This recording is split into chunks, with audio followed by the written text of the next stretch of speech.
Idiot going the wrong way doesn't get the right of way. My grocery has narrow, one-way rows of angled parking, and the lot is very busy, in part because there's a shopping mall attached to its feeder road, and jerks will often speed through the lot from the feeder road to avoid a stoplight. These entitled idiots frequently don't grasp the concept of one way, and cause traffic jams when they inevitably encounter drivers going the right way. It's dangerous. The many other cars and pedestrians don't expect morons barreling down the road the wrong way.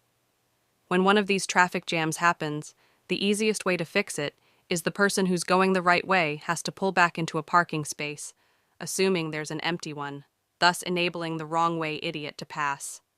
Recently, I was shopping with a friend and, as expected, we pulled out of our spot and naturally we soon met with a moron in a gigantic pickup truck bombing up the row the wrong way.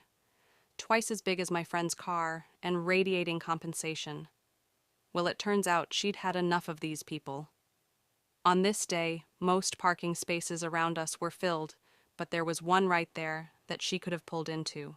Mr. Small Dick Energy in the pickup felt so entitled to right of way, he even stopped far enough back so she could pull into the spot for his convenience.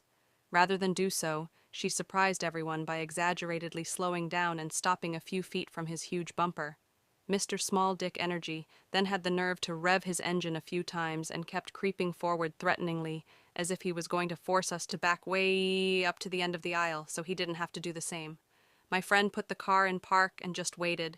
He then honked his horn at her, as if she were the one going the wrong way. She pulled out her phone and started recording him. I was kind of scared he might road rage us to death, but he didn't. Behind us, the stoplight he should have gone through turned green, and I could see him seething as he watched all the normal drivers he thought he'd cut off, getting their turn. In the end, infuriated, he threw his truck into reverse and slammed on the gas, backing up way too fast for a parking lot. About 4 parking spaces back, he miscalculated the angle of his wheel and wanged the back of his pickup on a cart corral. Not a disabling accident, and luckily he didn't hit a pedestrian, but I'm sure that'll cost him a pretty penny.